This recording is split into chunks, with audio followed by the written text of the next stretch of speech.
Hello, loyal listeners to the Peakinology podcast, and if you are new, welcome.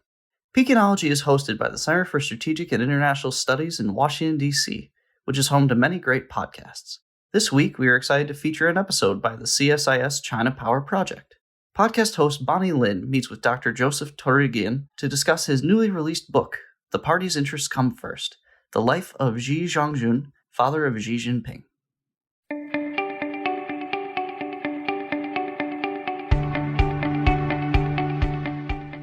I'm Bonny Lin, Director of the ChinaPower Project and Senior Advisor at the Center for Strategic and International Studies. In this episode of the ChinaPower Podcast, we will be exploring the life of Xi Zhongxun, Chinese leader Xi Jinping's father. We will be discussing Dr. Joseph Torigian's upcoming book titled The Party's Interests Come First, The Life of Xi Zhongxun, father of Xi Jinping. Who was Xi Zhongxun? What impact did he have on the life and political views of his son? How can Xi Zhongxun's life provide insight into contemporary Chinese politics? To explore these questions, we're joined by the book's author, Dr. Joseph Torigian. Dr. Torigian is a research fellow at Stanford's Hoover History Lab, an associate professor at the School of International Service at American University in Washington, and a center associate of the Lieberthal-Rogel Center for Chinese Studies at the University of Michigan.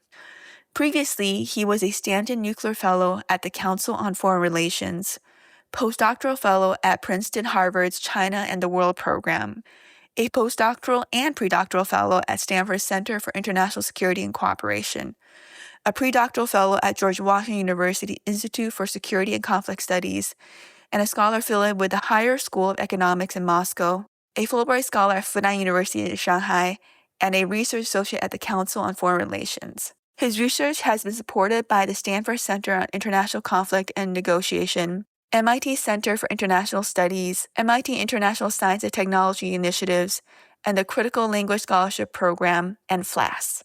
Joseph, thank you for joining me today. Thank you, Bonnie. So I know you spent a decade writing this book, but can you explain to my listeners why you decided to write a book about Xi Zhongxun, aside from the fact that he is Xi Jinping's father? Certainly, he came to my attention because he is the father of Xi Jinping, and I thought that by writing a book about him, it would give us insights into how Xi Jinping thinks about the world. But as I worked on the book, I realized that the life of Xi Jinping can tell us something about Xi Jinping, but that in fact, the more meaningful lessons that emerge from looking closely at Xi Jinping's life are about how the party works. And the reason I say that is because we already have wonderful biographies on leading figures like Mao Zedong and Deng Xiaoping, but we haven't really looked closely at the deputies, at the people who are tasked with actually taking the guidelines as set by the top leaders who often aren't really attentive to the minutiae and turning them into real policy. And Xi Jinping was someone who did that, both at the regional level and in the party center. And the areas where he focused happened to be extraordinarily interesting ones. So when you read the book, you will learn a lot about the United Front, about religious policy, about Tibet and Xinjiang. You'll also, I think, learn a lot about what it was like to be a member of this organization. So Xi Jinping was someone who was persecuted by his own party 5 times. That's twice more than Deng Xiaoping was. And so understanding why Xi Jinping remained so dedicated and loyal to such an organization, I think is enormously revealing about what a Bolshevik political organization is all about. And Joseph, as you mentioned, Xi Zhongxun's life was marked by struggle and sacrifice, and you mentioned him being purged 5 times. What would you view as his most important achievements or political measures that he put forward that we are still seeing today, or where we saw implemented that had significant impact on China's trajectory? I think even casual followers of Chinese history have probably heard of the Long March, which of course was when Mao Zedong fled with the central leadership from the south to the northwest. And the base area that he found was one that he didn't know existed, but it was crucial as his landing pad at this moment of crisis for the Chinese Communist Party. Xi Jinping, as I mentioned before, for much of the revolution was deeply involved in United Front work. And in the early years of the People's Republic of China, when he was head of the Northwest Bureau, which was a giant expanse of Chinese territory that included Xinjiang as well as many Tibetan areas, his incorporation of those territories into the new regime is a story that I think is very important. When he was rehabilitated after the Cultural Revolution, his first job was as the party boss of Guangdong. And this was the era, of course, that saw the initiation of the special economic zones. And then in the 1980s, he was the right-hand man to Hu Yaobang on the Secretariat. And in the 1980s, the Secretariat's power was just absolutely awesome. It was essentially the institution that ran the country. And once again, he was the person who took what Hu Yaobang determined. Of course, Hu Yaobang was also guided by Deng Xiaoping and figured out how to actually run the United Front, how to actually run ethnic policy, how to actually run Beijing's relationship with foreign leftist, communist, and revolutionary parties. He also was one of the vice chairmen of the National People's Congress, so he was deeply involved in rule of law issues and finding new ways to make the Chinese legislature meaningful after it had been essentially totally disregarded in many of the years of the Mao era. So by 1987, at the Party Life meeting where Hu Yaobang is criticized when he's removed from power, one participant accused Xi Zhongxun of having gone even further than Hu Yaobang. And indeed, Joseph, as you mentioned in your book, Xi Jinping was viewed as a reformer. From your perspective, what were some of the things that he really tried to push China to reform on? After the Cultural Revolution, the party realized that it was facing a crisis. They knew that the Cultural Revolution had been a disaster, and it was commonly recognized among the elite that they needed to move in a new direction to save the revolution. But this was a conundrum because how exactly you could move to a new approach without raising doubts in the party as a whole, that was not exactly clear. So you would see these reformist formulations like the famous Third Plenum in 1978 that emphasized economic modernization. But you'd also see these very conservative statements like the Four Cardinal Principles, which Deng enunciated shortly after the Third Plenum. So the question was how you would keep people loyal to the party's mission when you could no longer even say what communism was.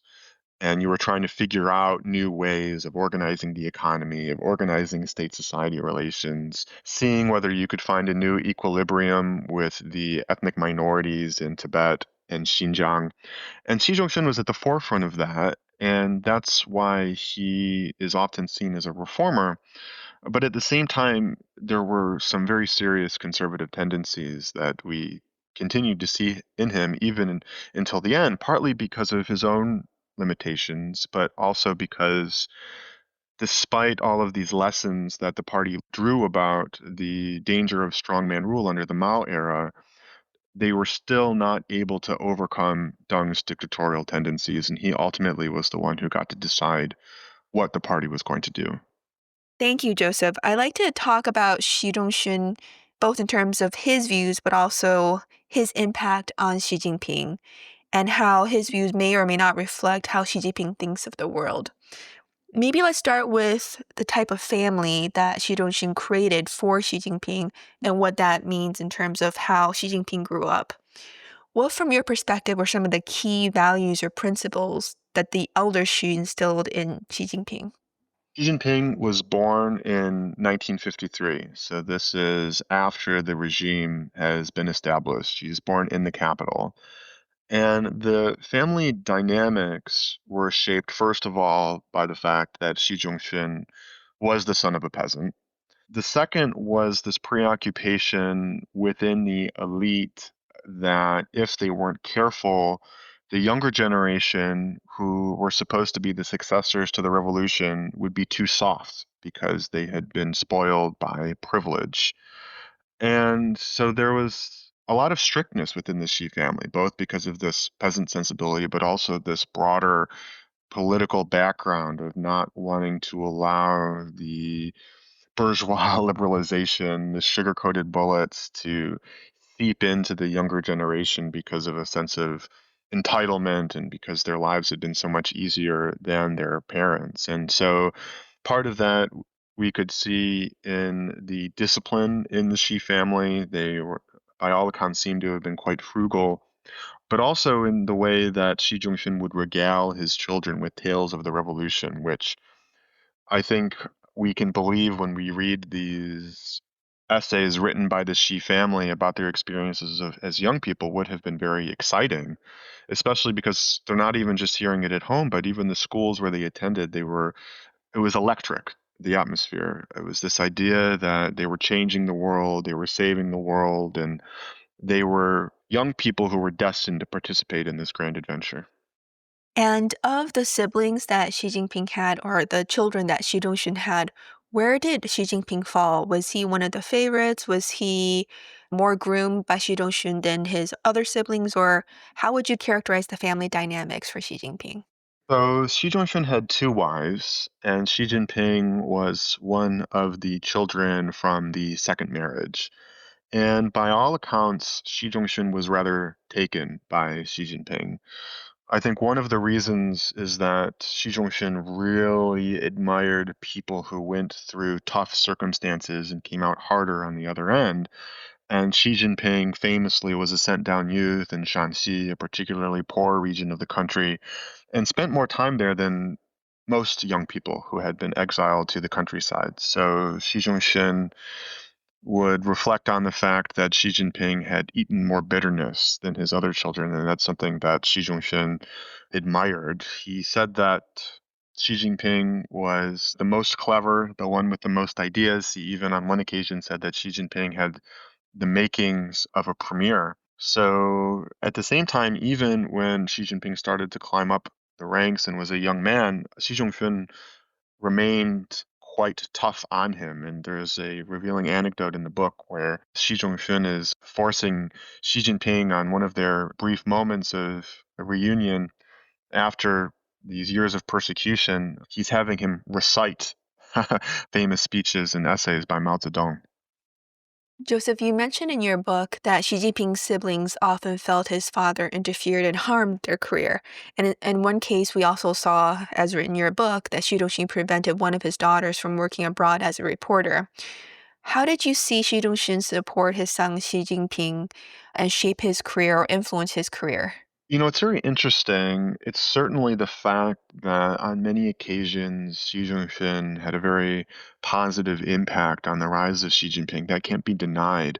But at the same time, the fact that Xi Jinping was Xi Jinping's son could be a double-edged sword. And on some occasions, Xi Jinping was quite frustrated by the fact that his career was hurt because he was a princeling. And so it's very interesting that Xi Jinping was purged from the leadership in 1962. That was several years before most of the senior comrades fell at the beginning of the Cultural Revolution. And Xi Jinping later said that because of that, he suffered more than most. And that when people point to his family background, actually, what he learned from his father wasn't how wonderful politics was, but the fickleness of human relationships. And Xi Jinping, he tried to get into the party on multiple occasions. He kept submitting these applications, but they were rejected because of his father's status. And then in the 1980s, there was a view among many in the party leadership that their children were the most trustworthy inheritors to the revolution, because at the very least, they could be trusted not to betray their parents' legacy after the founding generation had died. But at the same time, there was a lot of distaste for nepotism, right? So figures like Xi Jinping and others, they didn't like it when other people would think that they only got a position because they were a princeling. And in fact, in one occasion in 1985, when Xi Jinping did try to directly intervene to speak up for his son, it backfired. And the head of Hebei province, which is where Xi Jinping was working at the time, was furious. And it caused such a kerfuffle that Xi Jinping left shortly after for another province. And in your book, Joseph, you mentioned that when Xi Jinping met his current wife and second wife, Peng Liyuan, that they shared a family legacy, soaring ambitions, patriotism, a fetishization of suffering, discipline, a stated lack of interest in materialism. These were, as you mentioned in the book, shared values between Xi Jinping and Peng Liyuan. To what extent are you seeing Xi Jinping, at least from the family dynamic side, modeling his current family similar to how Xi Zhongxun had created a family for Xi Jinping when he was growing up? We know very little about Xi Jinping's daughter, Xi Mingzi. One of the very few times that she was mentioned in the media was when Peng Liyuan said that Xi Mingzi had gone to Sichuan to help with the earthquake disaster, and that this was a case of her going through forging. And this idea of forging is, of course, at the center of Xi Jinping's political project, not just for his own family, but he sees an ability to eat bitterness as something that China's younger generation needs to learn because of this idea that for the party to survive, it needs to achieve self revolution. And to do that, it means inheriting the founding generation's ability to sacrifice for the good of the nation. Thank you. Now, I want to move a little bit beyond just his family or how they view family dynamics to look at how Xi Jinping's policies may have impacted or not how Xi Jinping thinks about politics, as well as how Xi Jinping thinks about particular policies.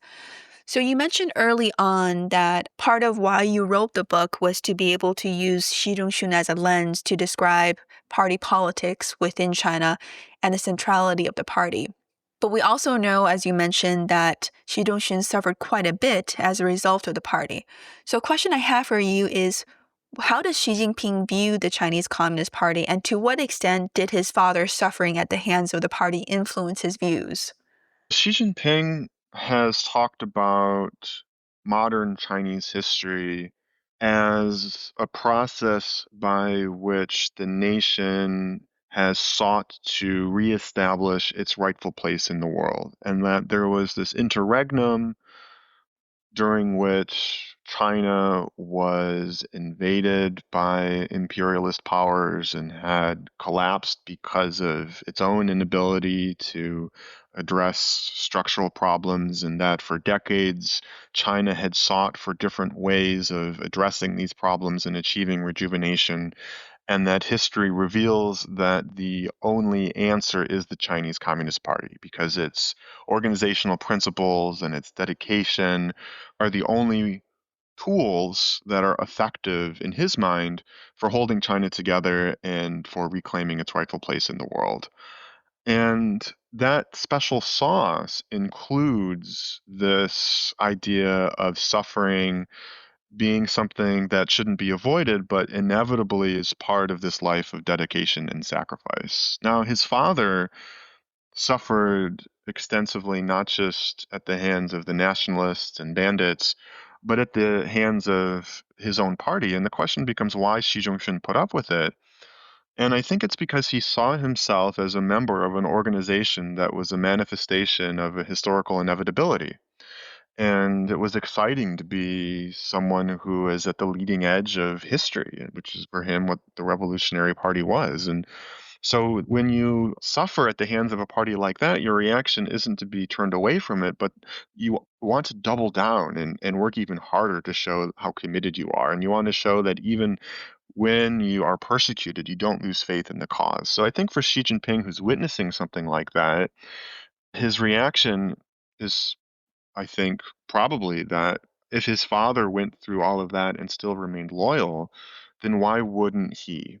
And also, if the family went through all of those humiliations, you can imagine why Xi Jinping would want to show his stuff, why he would want to prove his ability and his dedication and his contributions to this mission of national rejuvenation. And would you say that Xi Jinping shares his father's view that the CCP is a manifestation of historical inevitability, or at least the CCP under Xi Jinping's direction is destined to bring China to greatness?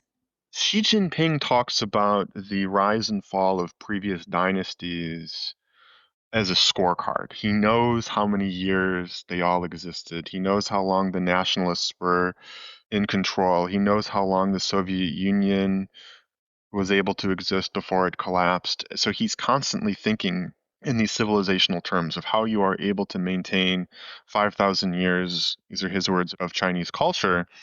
And his response is you do that with self-revolution.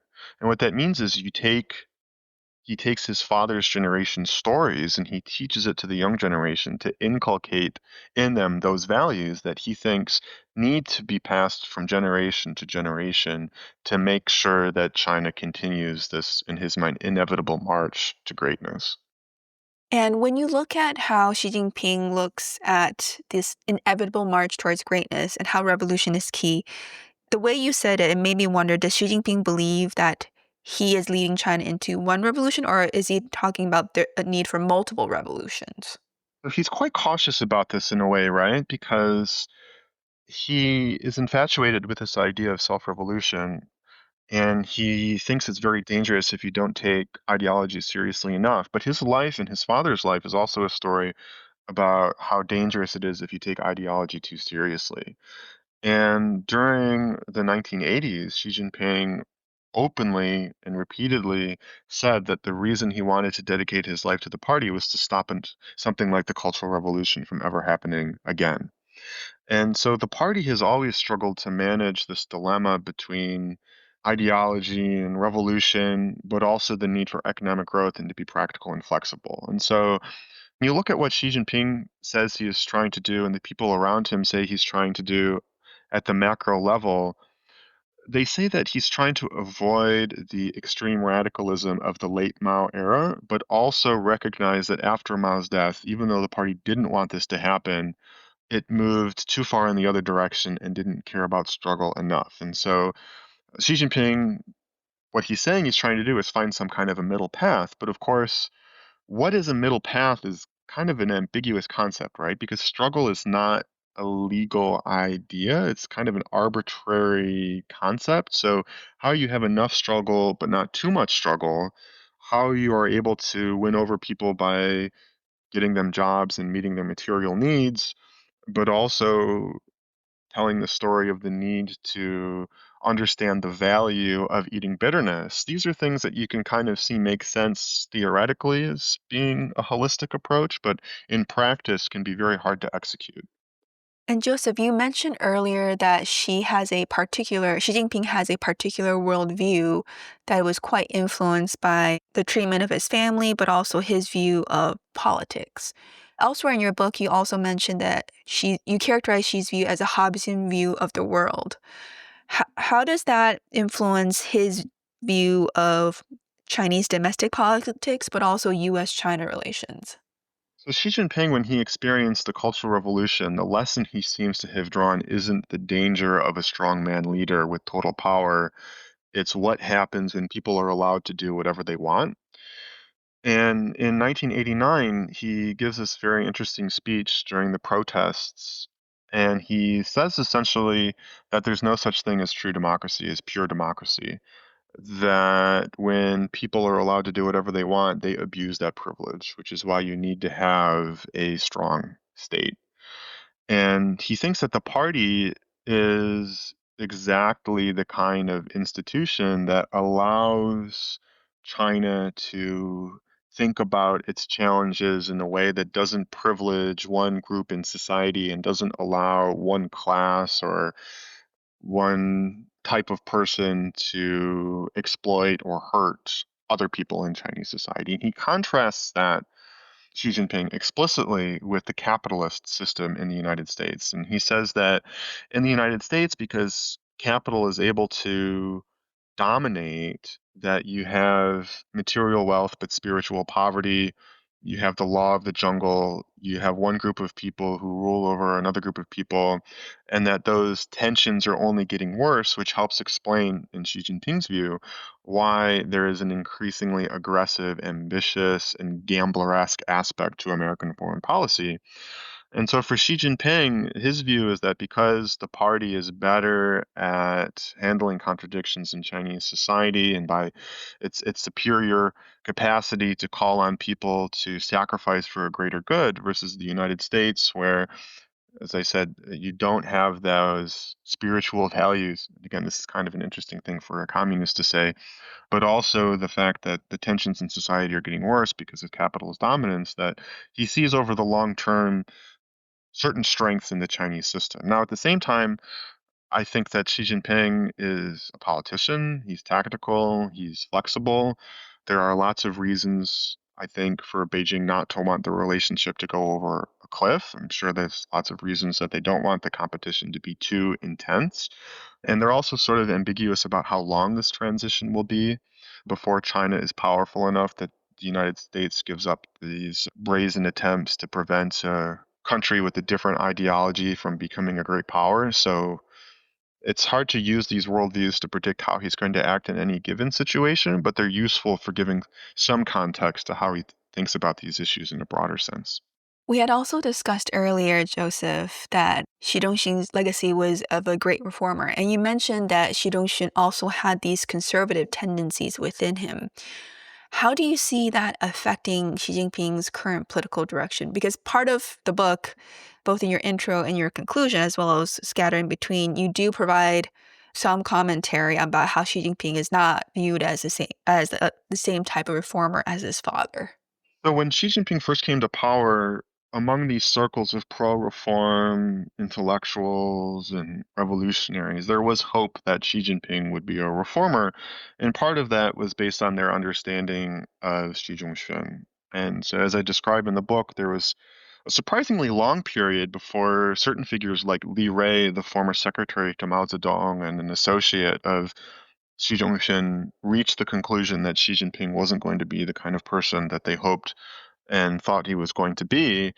And they describe Xi Jinping as someone who has rejected the legacy of reform and opening, rejected Deng's move towards collective leadership. And I think that when you look at what Xi Jinping is doing, he certainly is talking about himself as the harbinger of a third era, right? And talks about Mao and Deng as being the leading figures of those earlier ones. But he's been very careful to say that what he's doing isn't a rejection of who came before him, but rather achieving what his predecessors wanted to do but could not. So that's a very clever way of not saying that the people who came before were wrong, but stressing continuity while still justifying what it is that he wants to do because of it being something that the party had always wanted to achieve. And with this idea of, whether he's giving up on Deng's more institutionalized approach, as you see in my book, Deng was not really the institutionalizer that many people think of him as, and that in many ways the 1980s were a tragic era because of the failure to overcome the legacy of the strongman leadership that marked the late Mao era. And so when Xi Jinping, whether he's actually rejecting reform and opening, that's one question, but the way he talks about it, I think, is actually much more cautious than people give him credit for. And why do you think he's so cautious in talking about it? Because I think he understands that party history has always been a third rail in Chinese politics, and that it's much more safe if you only move gradually and you talk about things in vague terms and you stress continuity. And I think he recognizes that people who don't like him use the legacy of reform and opening as a weapon against him. And Xi Jinping's response is to say, I'm not rejecting reform and opening. What I'm doing is recognizing that reform and opening created certain problems that weren't resolved. And so that is at least the way that he talks about what he's trying to do. And what he actually thinks and what he's actually doing are other things that we can discuss. But if we look at the words he uses, when he says that neither of the 30 years can be rejected, meaning the 30 years before and after reform, that means also that the 30 years of reform also cannot be rejected, right? So, in that sense, he is emphasizing continuities with his predecessors in a way that I think are significant. I think when you look particularly from the outside in terms of Xi Jinping's current power and his control over the Chinese political system, it's hard to find a major figure or another center of gravity that can be used to challenge Xi Jinping right now within the Chinese political system. But does that even matter or shape Xi Jinping's views in terms of how he may view what he needs to do or not do? Because if he does have a Hobbesian view of the world, is he constantly worried about, potential challengers or lurking enemies? Like, how does that Hobbesian view sit with where he is now in terms of how we assess his power? So the Chinese Communist Party has always been an extraordinarily leader-friendly system.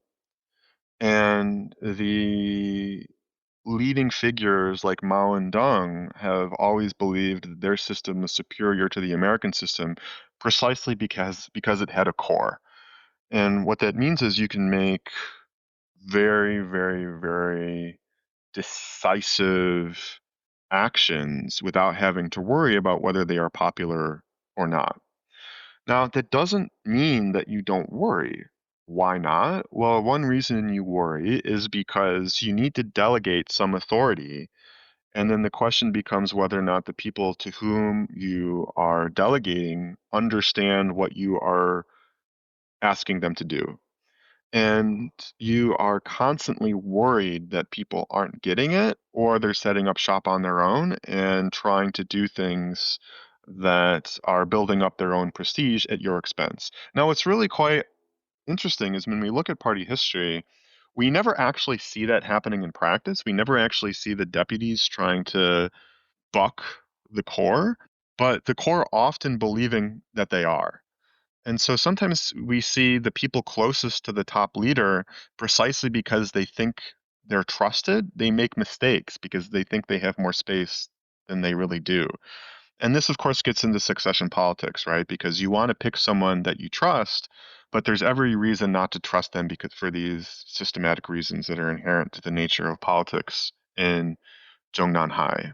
And also, just because you are extremely powerful doesn't mean that you think that there are no dangers to the regime itself. And Xi Jinping has been very reflective about what he sees as existential dangers to the regime, everything from the American led comprehensive encirclement, containment, and suppression to Falun Gong, Tibetan independence, what he calls Uyghur terrorists, to the rights defenders. He sees all of these as big problems that can, under the right circumstances, either combine with each other or suddenly become much more serious. He talks about these butterfly effects. He talks about black swans and gray rhinos. He talks about how small problems can become big problems, how social and economic problems can become political problems. So just because you're very powerful doesn't mean that you don't worry.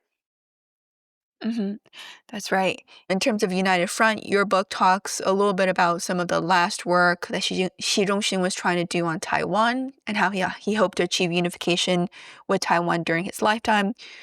Interestingly, when you mentioned Tibet and Xinjiang, there actually seemed to be quite a bit of direction that Xi Jinping was moving to give more freedom in both areas. Please share your thoughts in terms of how you would characterize Xi Jinping's policy in those three areas and where you see Xi Jinping is heading in all three areas. So several chapters in the book are about the United Front. And in a way, Xi Jinping's life is a microcosm of the history of the United Front in the People's Republic of China, but also in the decades before the regime was established in 1949. And Xi Jinping was deeply, deeply involved in ethnic politics in Tibet and Xinjiang.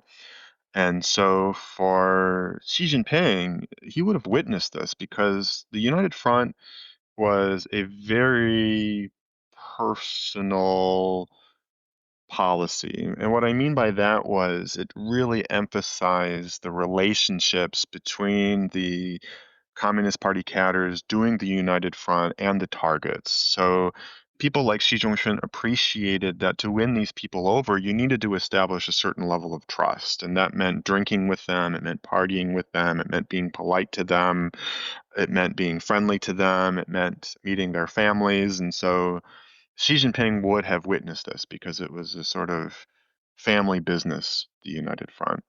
And he would have seen how deeply his father cared about making the country whole and keeping the country whole. So even the representatives of the Dalai Lama who met with Xi Jinping in the 1980s felt that Xi Jinping had some sense of responsibility for Tibet because of his role in incorporating Tibetan regions and into the People's Republic of China. And so, since that was part of his legacy, and also because he was a Chinese nationalist, he really wanted to ensure the long term unity of the Chinese state. And so it was existential for him. And also because Xi Jinping was so deeply involved in Taiwan affairs, this was definitely unfinished business, not just for the party and for the nation, but for his family in particular. So we can see how this would be, very emotional. You asked me what exactly were Xi Jinping's policies on ethnic politics.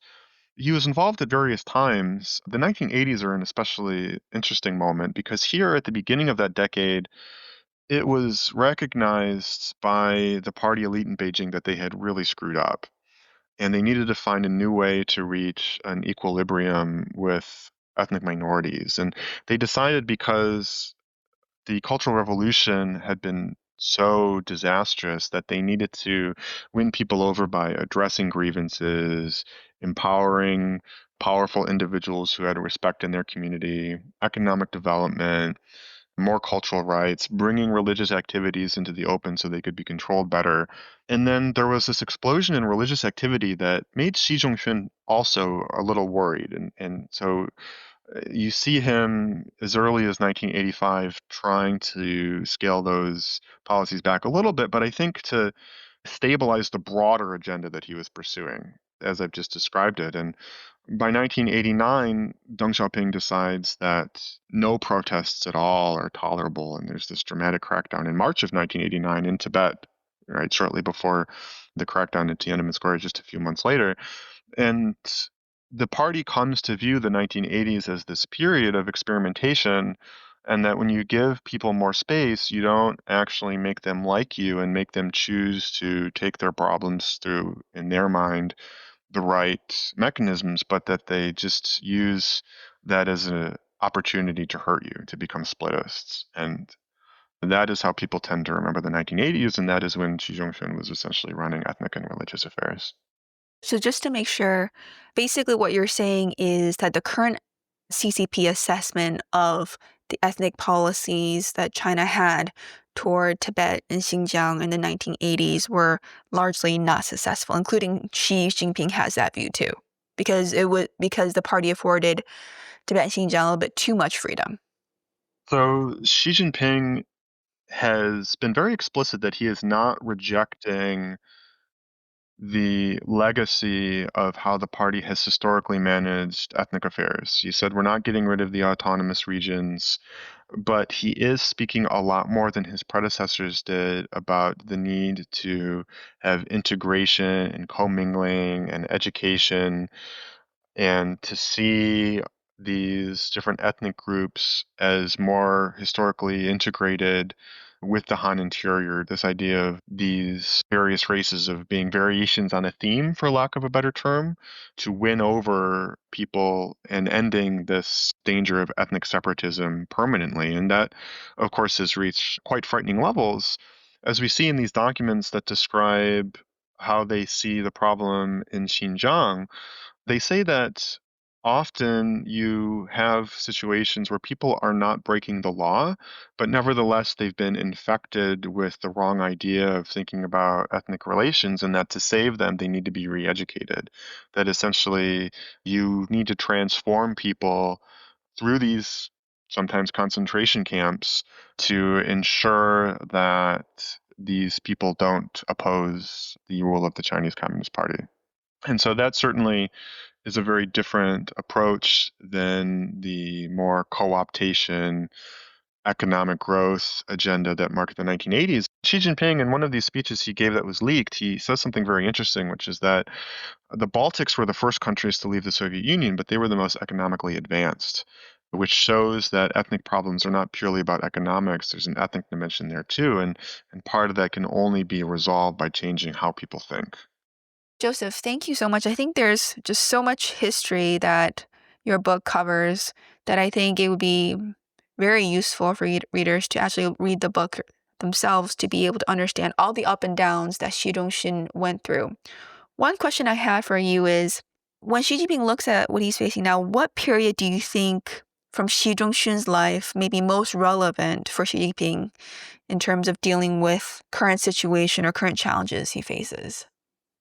Shortly after Xi Jinping began his third term, he brought the very top party leadership to Shanxi to visit revolutionary heritage sites. And he talked about how the legacy of the Yan'an rectification, which of course was his campaign in 1943, that transformed party members into people who were totally loyal to Mao and were able to put organizational interests above their own, that this was what the party needed to study. This is what the Chinese people needed to study. They needed to learn from that period in order to steel themselves to be able to overcome the challenges that China was going to face in the future. So he's drawing upon that period of not just the party's history, but his own family to pass on what he calls these red genes to the next generation. So he's using party history to inoculate people against the dangers of Western liberalism and bourgeois liberalization and this danger of what he calls peaceful evolution, which in his mind is this attempt by the West to destroy China, not with force, because they're too afraid in his mind. So he calls it a war without gunpowder, which essentially is the West's attempts to win over the third and fourth generation with Western values. And he sees the antidote to that looking to the past and looking specifically to that place and that period in Shanxi in the 1940s and calling on people to re-inherit those lessons for a new generation. Great. Well, thank you very much, Joseph. Really appreciated this wide-ranging discussion on Xi Zhongxun, his life, his values, his career, and how that has an impact or not on Xi Jinping. And congratulations on getting the book out after a decade of very deep research. Thank you for having me, Bonnie.